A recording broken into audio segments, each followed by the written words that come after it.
Aloha and good afternoon. Welcome to This Is Now. The city today broke ground on a historic renewable energy project at the Neal Blaisdell Center. Yeah, crews will be installing a solar canopy on top of the parking structure, and that will allow the Blaisdell campus to be 100% powered by solar energy during the day, and then Tesla batteries will help provide renewable energy during those evening hours. You know, we talk a lot about modernizing the city and things that we can do, things that are transformative beyond our own time.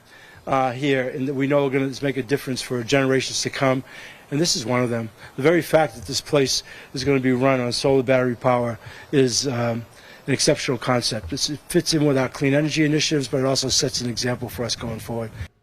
Mayor Blangiardi says the $11 million project is expected to be completed in 6 months.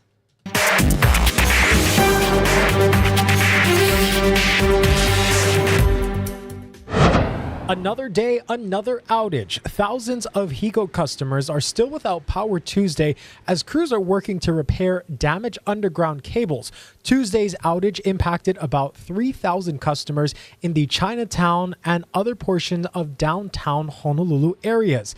The outage began just before 9 p.m. on Monday, and crews say they are working diligently and safely to try their best and have power restored by the afternoon.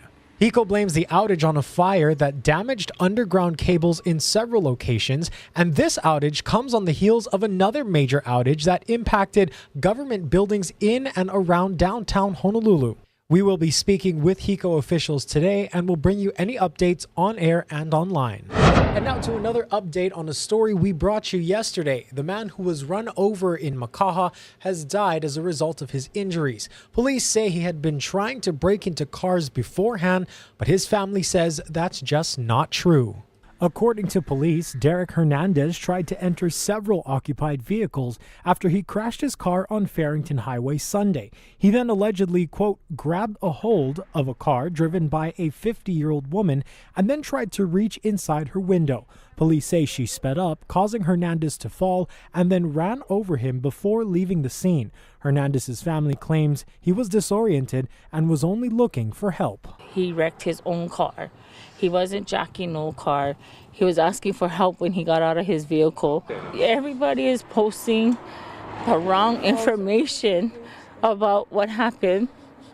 And what I'm telling you guys out there, this is what happened to my son. We've asked HPD about the family's claims and are waiting to hear back. Police did later arrest the woman who ran him over for a collision involving substantial bodily injury. She has since been released pending investigation. Over on Maui, the man who died after he was hit by a car on Friday in the Kahului area has been identified. 65-year-old Randall Takatani was crossing Pakaula Street when he was hit inside a marked crosswalk. He died at the hospital over the weekend, and the driver did remain at the scene but was not arrested. The investigation is ongoing. Now to the mainland, where sweltering heat is impacting millions of people. This heat wave stretches from Iowa to Maine, and it's expected to stick around through the work week. It's early in the season, and officials are warning folks to stay hydrated and cool. CBS's Jared Hill reports. The Windy City could use a cool breeze. This week, Chicago already breaking a heat record set in 1957, and the temps are still trending upward. If you have AC, I would recommend just staying in front of the AC. The first heat wave of 2024 is gripping a large swath of the country.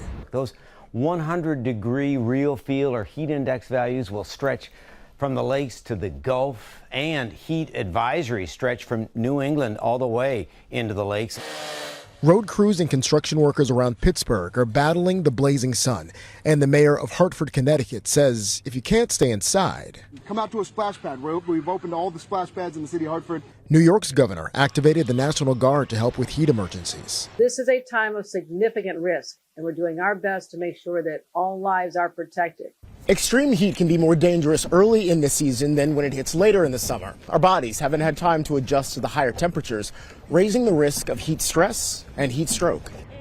Precious Daniels and Giovanna Towns of New Jersey got their exercise in before the day's peak heat. And I told my friend, let's go. I don't care what you're saying. We're about to get this workout in. And tomorrow we'll come maybe a little earlier. The rest of the week I will be indoors under the AC until the sun go down.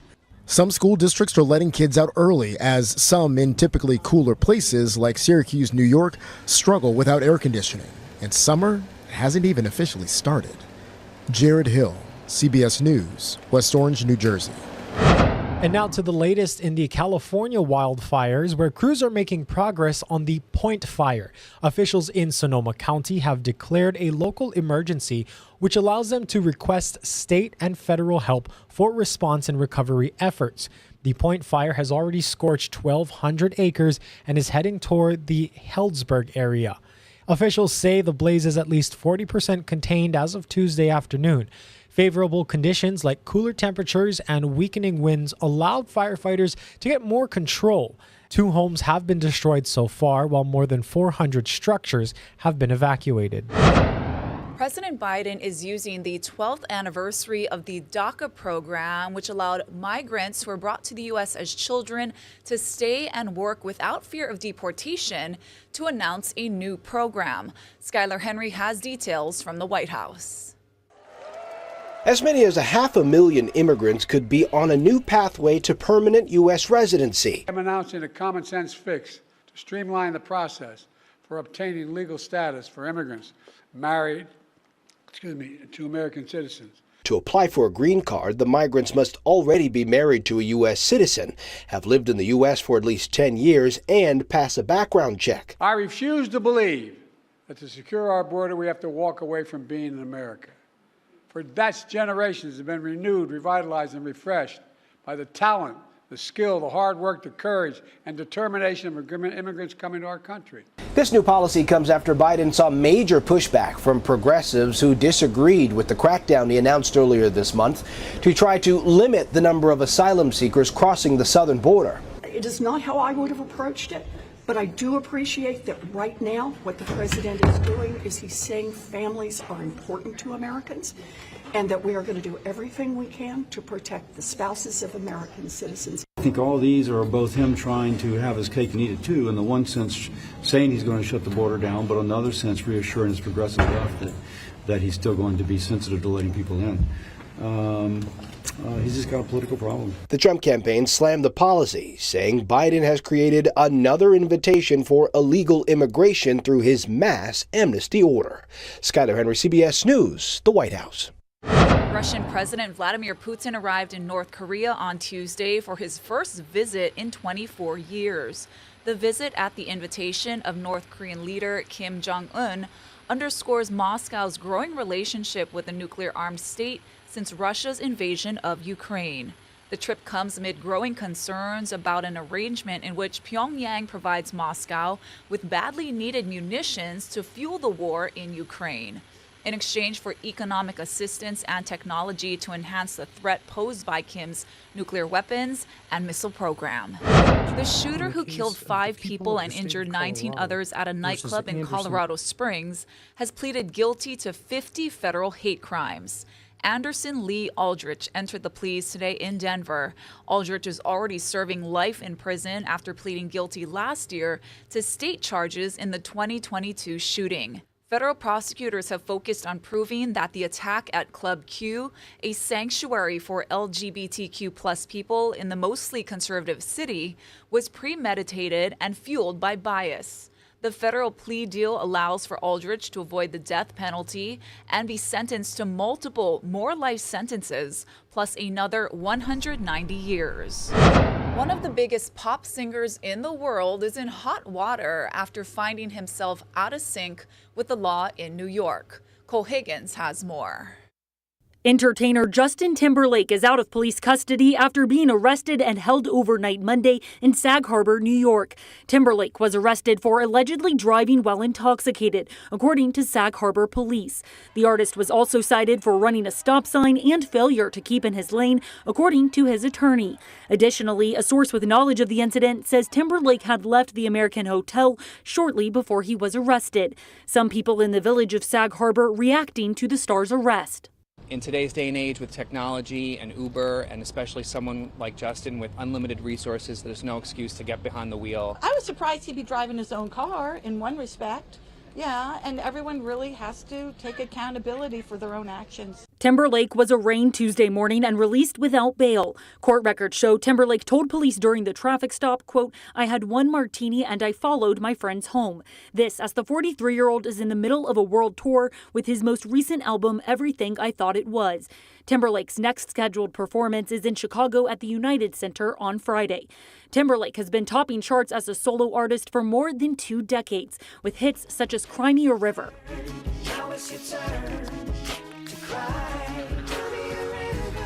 What Goes Around Comes Around,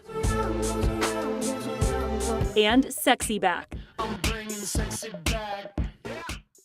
I'm Cole Higgins reporting. Oahu Transit Services, the company that runs the bus, is investigating a network outage with the Honolulu Police Department and federal agencies. But Hawaii News Now has learned an international cybersecurity company called Falcon Feeds posted on its X social media page that, quote, Oahu Transit Services falls victim to Dragon Force ransomware. Experts say Dragon Force operates out of Malaysia. Mahealani Richardson has the story. On Saturday, the city's Department of Transportation Services announced that Oahu Transit Services phone and online services were currently unavailable. On Monday, the bus website was offline. A spokesperson said the bus and handyvan services were running, but the bus online and GPS services were down. It's got to be some sort of ransomware. So someone else is taking control of their system, at least in part, if not in whole. And is controlling that and keeping it down, asking for some sort of ransom before they release it back to the company's control. Former Honolulu Police Deputy Chief John McCarthy says HPD has a cyber investigations unit. The information is unavailable. It's apparently been locked down. You see it happen over an extended period of time because the company that owns that site is, trying to buy time to think whether to pay the ransom, work out some sort of deal. These are not good signs. They probably mean that there is a cyber attack or some cyber incident. Associate Professor Dabashish Bhattacharya is director of the Center for Cybersecurity Education and Research at UH's Maui College. In December 2021, a ransomware attack shut down Oahu Transit Services' computer systems. Back then, law enforcement sources said hackers had been in its system for at least 2 weeks and had gained access to the entire network. Transportation has been targeted before, and it's actually a big target of our cyber enemies, including other critical infrastructures like wastewater plants and power grids. And hospital systems, the community hospital system. So it's a well-known target. Days later, Board of Water Supply shut down its time and attendance system. After that system, Kronos reported a cyber attack. The Cybersecurity Infrastructure Security Agency, or CISA, which governs Hawaii and its Region 9, has specifically stated that China, or the People's Liberation Army, has targeted Hawaii and other states for our critical infrastructure. Last month, an abrupt and temporary closure caused a disruption for thousands of patients at Malama Ikeola Health Center in Wailuku, Maui, after what the Community Health Center called an IT security issue. The Department of Law Enforcement says it's resuming enforcement of evictions after a 2-month pause. The DLE stopped removing non-paying tenants to review protocols after an eviction in Waianae led to a violent 20-hour standoff. 50-year-old Howard Abraham allegedly fired arrows at deputies and stabbed a police canine at his Uluvehi condo unit. Abraham's trial is set for July 1st. The DLE declined to tell us what changes it made, saying it's a sensitive law enforcement matter. Ocean safety lifeguards are prepping for a busy summer with south swells and more people at the beach. Casey Lund has more.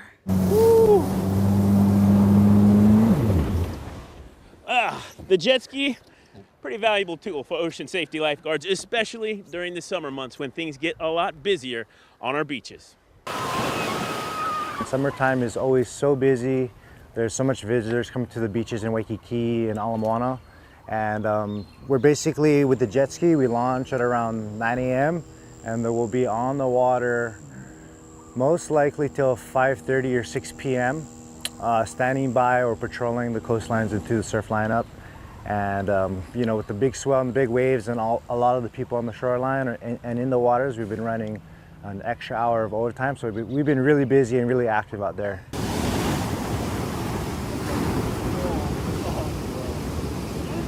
Some of the most dangerous places for visitors and locals alike are on Oahu's east shores. Sandy's Beach and a notorious spot that sees a lot of action, especially during the summer, China Walls. That falls into our District 2 family, and they get a lot of calls out there. There's a lot of regulars that go down. It became pretty popular, whether through social media. We're finding visitors, tourists, people want to go down there, and it turns into a party scene, and a lot of people get in trouble real quick. Lieutenant Dennis Coglietta says he sees videos like these all the time on social media. In many of these, the yellow water rescue tubes that are in place at China Walls can be seen being deployed to swimmers in distress. We don't want people to take that risk because we, at Ocean Safety, we don't service those tubes, and we don't even know entirely if they're always going to be there. So the best thing to do is avoid those areas, which human nature is pretty impossible. We know people are going to go there, but we want them to know that we're pretty far away. If an emergency happens, we will get there quickly as we can. But they can't just count on someone to come bail them out all the time. How crucial this tool is, the jet ski, for you folks when you're responding to stuff here, especially in Waikiki? Yeah, so we can just get to patients a lot quicker and faster, easier. And in a matter of life and death, you know, seconds count. So this tool is very important for saving someone's life, literally. Of course, we've been talking about the increase in visitors to our beaches during the summer months, but Ocean Safety reminds locals that they can get complacent too. Even if you're familiar with Hawaii waters, it's best to check in with Ocean Safety lifeguards before you head out. Make sure you're not taking unnecessary risks on the water. Reporting at Kaimana Beach, I'm Casey Lund. For now, we'll send things back to you. Very important. Thank you so much, Casey. Let's send you live outside for a look through the eyes of our traffic camera. Ashley, things are flowing smoothly out there. That's right. Nothing to report at this time in terms of accidents or stalls, but we got lots of sunshine out there for beautiful Hawaii. We're going to have your forecast with Guy Hoggy after this quick break.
knows it, on this Tuesday, the breezy winds are here to stay probably through next week. It's probably going to get even stronger as we head towards the weekend. Now, today they'll run brisk and breezy, and we will see a few more windward and mucus showers. There's a weak disturbance that's kind of pulling up and over the state. We're not talking about a lot of rain, but it will be damp from time to time for a handful of windward spots. Leeward sides should still be mostly dry. So we're looking at some pretty nice weather today. Lots of sunshine will drive temperatures to about 86 degrees. Might feel a little cooler than that, though, because of those winds running swift, 15 to 25 by the afternoon, holding firm for the next several days.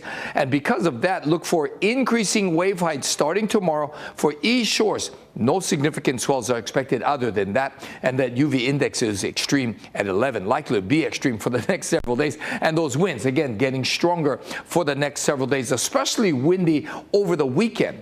Now, the other thing of note, starting on Thursday, that's the first day of summer. So after that, the days start getting shorter. High temperatures getting into the summertime highs, upper 80s, near 90. Continuing our coverage now on the extreme heat gripping parts of the continent, this could bring some dangerous health effects. CBS's Stephanie Stahl has more on how to keep your family safe. The start of a scorching heat wave is underway, with people finding ways to beat the heat. We have lots of water. And splashing in the water, kids are keeping cool. It's nice to have areas like this where we can cool down and get the kids outside, but you know, keep them cool. Doctors say heat dangers add up after consecutive days of this spring sizzle. Health issues can start with heat cramps, then get more serious with heat exhaustion, and heat stroke can be deadly. Symptoms can vary, but the signs of heat exhaustion are dizziness, fatigue, cramps, and a rapid pulse. With heat stroke, people will get confused, they may start vomiting, and could stop sweating. We're prepared to manage that. There's all sorts of things that we can do to both hydrate patients as well as manage their core temperature by cooling them, either with intravenous cooled fluids, or we have other ways of doing that as well. Dr. William Gray with Mainline Health says the emergency department is ready for the expected increase in patients with heat-related illnesses, with children and the elderly being at higher risk. Best thing I can tell you, don't come outside. Lou Joyner says he's getting his errands done early. I want to just go back inside. I pay for that air conditioner. I want to go and enjoy it. And for people who have to work in the heat like Jim Carberry, best to pace yourself and stay hydrated. Do what you got to do, make people happy in the summer heat. Good thing, because Jim has the all-important job of delivering ice cream. Stephanie Stahl, CBS News, Philadelphia. A Hawaii teen flew to Alabama to compete for over $150,000 in cash scholarships. Madison Iwashita of Honolulu is one of 50 representatives participating in the Distinguished Young Women's National Finals. Madison is on her way to Tufts University after graduating from Sacred Hearts Academy this year. She has a career goal of becoming a U.S. diplomat in East Asia. She'll be evaluated on 5 categories: scholastics, interview skills, fitness, talent, and self-expression. If she wins, not only does she get the scholarship prize, but will also spend next year representing the program at events across the country. Let's take a look back at an important moment in American history. It was on this date in 1983 that NASA astronaut Sally Ride became the first American woman in space as a crew member on board Space Shuttle Challenger. Ride helped deploy 2 communication satellites and performed a number of scientific experiments during that 6-day mission in orbit. Ride returned to space for a second time on board the Challenger space shuttle again in 1984. Ride passed away after battling pancreatic cancer in 2012. Among her numerous awards and accolades, she was posthumously recognized with the Presidential Medal of Freedom in 2013. She was also featured on a U.S. postal stamp and was one of the first 2 honorees in the U.S. Mint's American Women Quarter Series.